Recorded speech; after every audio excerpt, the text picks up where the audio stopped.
Eu acho que muita gente que tá assistindo já sabe quem é você, mas o que você bom, né? faz, Palito? Conta pra nós aí. Antes de tudo, né, meu nome é Gabriel, poucos sabem, né, mas todo mundo Seu me nome conhece. científico? Meu nome científico, assim, né, o que minha mãe me deu na hora do nascimento, mas todos me conhecem como Palito, e eu venho de uma trajetória já longa, longos anos, já junto com o Diego, parte da Super Drift também. Então, da primeira vez que a gente fez drift, né, eu e o Diego na Praia Grande, já vim com essa paixão, meu pai também Quando foi isso aí, Palitão?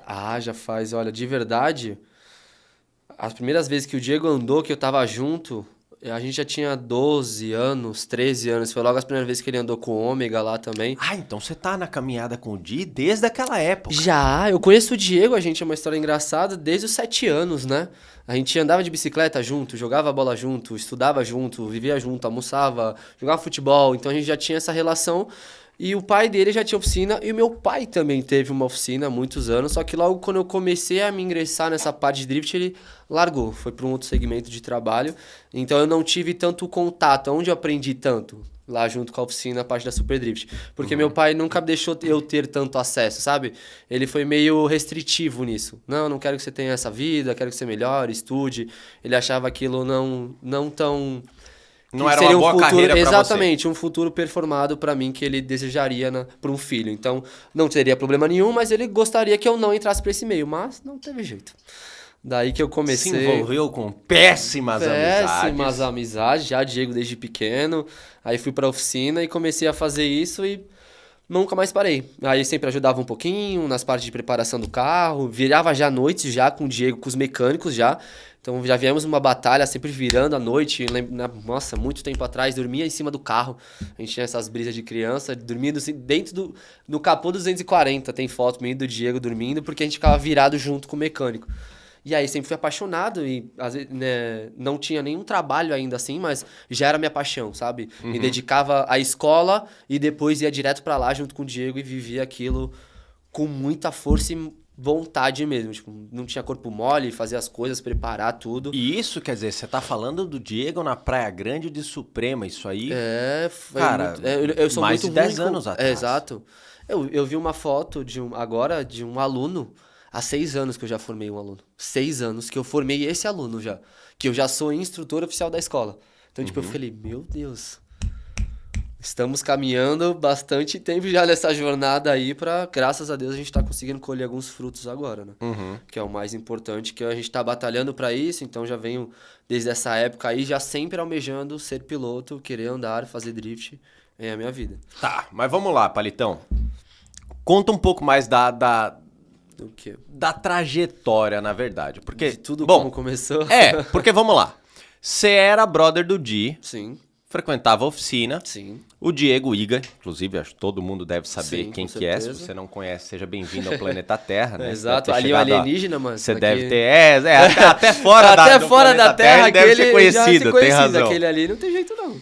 Mas, bom, você começou lá junto com o Diego. O Já Diego tinha todo um apoio familiar já ali tinha, e tal, sim. para que ele pudesse iniciar no esporte e tudo mais. E não é à toa que despontou ali. Com certeza. Tá hoje competindo na Fórmula 1 do Drift, que é a Fórmula Drift lá fora. Com certeza. Né?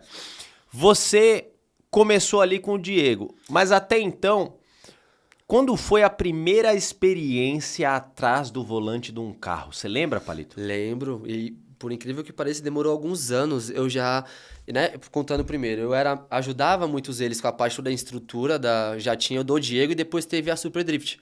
Então eu comecei a trabalhar efetivamente na Super Drift. Só que eu já ajudava o Diego a preparar os seus carros na época e junto com isso eu ia para os eventos e preparava toda a parte da Super Drift. Então eu ficava totalmente dentro, na ida, na volta, toda a parte estrutural. Então eu fui aprendendo e eu já ajudava... Calma, parte estrutural do evento Do da evento, Super... exatamente. entendi. Então você trampava no evento No da Super evento, Drift. exatamente. Aí antes todo o carregamento que a gente carregava com a cegonha, tudo, era 2 partes diferentes. Super Drift e oficina. Só que eu era tão... Tinha algum problema, né, até hoje. Ajudava na oficina e ajudava na Super Drift. E lá também, mesma coisa. Diego precisava de algum auxílio, ajudava ele. A Super Drift fazia algum auxílio. Sempre a atenção era para Super Drift, mas A paixão era estar com o Diego ali, né?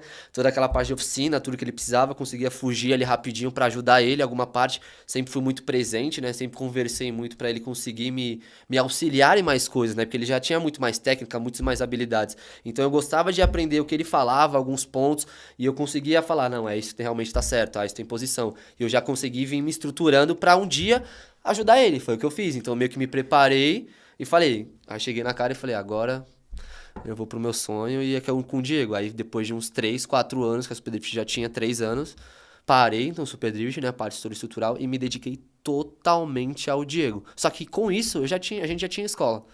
Então a gente já tinha essa parte da Superdrift, mas eu não era instrutor de drift, né? Aí então começou essa parte. Eu era auxiliar de pista. Então, o Diego era um instrutor e eu auxiliava na troca de pneu, na parte de estrutura, no cuidado com o carro, algumas dicas, cone ali. Não era propriamente um instrutor, entendeu? Aí foi com alguns tempos, fui aprendendo, o Diego me ensinando. Mas quando foi a primeira vez que você sentou atrás de um volante? Foi nessa vez carro? mesmo, foi um amigo, uma vez que a gente foi na Praia Grande, Pedro Rios, você conhece o Pedro? Ah, sei, do Pedrão, Pedro pô. e o Chevette do Felipe. E aí, só que era aquilo, né? Eu já entendi, eu sempre tive esse feeling. Só que a galera ficava com aquele receio, né? De deixar eu andar, tudo. O carro já era um valor mais alto. Então, eu nunca tinha andado. Aí, o Pedro, graças a Deus, acreditou muito em mim. Ele via que o que eu falava tinha coerência. Então, ele falou assim, ó, tá aí o carro, vai lá e faz. Aí, eu falei, lado direito, totalmente, nunca tinha andado. Nunca tinha feito drift. Que carro que era? Era um Silvia. Era um Silvia. Silvia. Mas aí também, imagina... Era um Silvia 14. Eu já vi essa história de um cara que nunca tinha feito drift na vida, entrar num Silvia e... Pelo menos no filme que eu assisti, não deu muito bom assim certo, pra esse Silvia, no caso. Eu confesso que não foi tão bem assim, né? No começo... Você não destruiu nenhuma Mona Lisa? Não, graças a Deus a Praia Grande era bem larga, sentei nos matos ali e fui embora. Não, graças a Deus. E aí o Pedro deixou, e aí o Pedro falou, mano, realmente você consegue, sabe? Eu consegui fazer no carro e ele não. Aí que os caras falaram, não, esse moleque tem alguma coisa. E aí o Felipe falou, não, vem fazer no Chevette, quero ver se tu é... E eu fiz no Chevette também. Aí os caras ficou louco. Aí o Divio falou, mano, realmente, né, agora vamos pra cima. Aí ele conseguia algumas partes, algumas aulas que a gente fazia, né, comecei nas aulas e no final, Diego, vai lá, treina lá. Aí eu ia, treinava, uma voltinha. Ah, então nos cursos ali... Porque eu não era instrutor ainda, né? Então aí a gente conseguia no final ali, aquele custo que a gente tinha muito pouco no começo, o pneu era... caro ainda, então a gente falava, Bia, não pode usar muito e também não podia estragar o carro. Porque se estragasse, não tinha aula no outro dia. Então era toda essa... O Diego naquela pressão, você sabe como o Diego é rigoroso, então ele sempre... Mas sempre, vai lá, irmão, faz o seu melhor. Vai lá, irmão. E só que o Diego não ficava 100% comigo. Nisso eu tenho que agradecer muito a ele. Ele sempre deixou eu autodidata e só me policiava, sabe? Ele não ficava, sentava do meu lado, assim, gastava um tempo e ficava lá comigo me ensinando. Não, ele queria que eu pegasse nessa... Ele fazia desafio, vai lá e faz isso agora. E eu, cara, aquela adrenalina, ia lá e fazia. Aí acabava um aluno, ele falava assim, vai fazer batalha tu e aluno agora. Eu, caraca, tipo, o cara tava... Como assim, velho? Tipo, o cara tava andando 2 dias, carro na mão... E ele falava, você tem 2 voltas e eu não quero saber. E aí por isso que eu sou tão, a gente fala assim, adaptativo. Ando em qualquer carro e consigo me adaptar. Porque eu tinha poucas oportunidades e eu tinha que entregar o meu melhor. Então, tipo, era ali tudo ou nada. Aí ele começou a pegar confiança, deixar eu andar mais um pouquinho. Aí comecei a ingressar, eu já esquentava o carro. Aí comecei a dar umas primeiras instruções, tudo de fora do carro. Aí depois fui mostrando, o Diego falava, vai lá e faz você, quero ver como você faz. Aí fiz, zerinho, tal, 8, pá, beleza, perfeito. Aí entrava lá, instruía, aí eu mantive aquilo por muito tempo, 0 e 8. Depois toda a parte, nível mais avançado, o Diego entrava. E aí ele terminava o curso, aí pra mim já era uma coisa muito gratificante. E até que um dia que eu comecei a administrar e ministrar todo o curso totalmente sozinho. Que é o que hoje eu faço totalmente sozinho, um curso lá. Já temos, acho que eu me lembro de alguns alunos totalmente, assim, acho que tenho mais de 30, 40 alunos formados totalmente por mim, fora os que o Diego já formamos já há muito tempo atrás. Totalmente só eu dando, desde o começo, sabe? E aí, quando começou isso, eu consegui passar os primeiros alunos começarem no nada, não terem referência nenhuma de drift, com alunos já chegaram lá, o que é drift? Que a mulher tinha pagado o curso pro marido e falou, o cara falou, o que é drift? E eu falava, meu Deus do céu, e agora? Será que vai dar certo? E será que eu sou capacitado para conseguir ensinar essas pessoas? Eu falei, não, eu sou, vambora. Aí comecei, ensinava um, e começou... E quando os alunos começaram a performar muito bem, aí o Diego falava, olha aí, ó, olha aí. Lembro muito, Eduardo Manso foi um dos primeiros nomes, assim, que a gente... Mano, ensinei o moleque no terceiro, assim, ensinamento, assim, que a gente fala 0, 8, primeiras curvas, o moleque já tava emendando tudo. Eu falei, não, esse moleque vai voar muito mais. Então, tipo assim, eu quase cheguei até um nível 2,5 com ele dentro de um curso. O Diego falou, mano, ele tem capacidade, então vai lá e treina. Eu treinei, o moleque saiu lá, tipo, fez mais um dia ainda, porque você pode fazer os 2 dias e fazer mais um dia. Fez mais um dia, pagou mais um pneu, tudo, e performou, tipo assim, absurdamente bem. Então, isso pra mim, falei, nossa, aí comecei a relaxar, sabe? Porque você ainda tinha aquela... Tá funcionando. Você tinha aquela pressão de falar, meu, tô fazendo direito? Será que tá faltando alguma coisa? Uma parte disso? É muito difícil, né, Ricardinho? É uma parte muito técnica, muito feeling de você sentir alguns vícios que as pessoas têm que eu preciso cortar. Então, tudo... tem a parte humana também, sabe? Não tem só a parte do carro.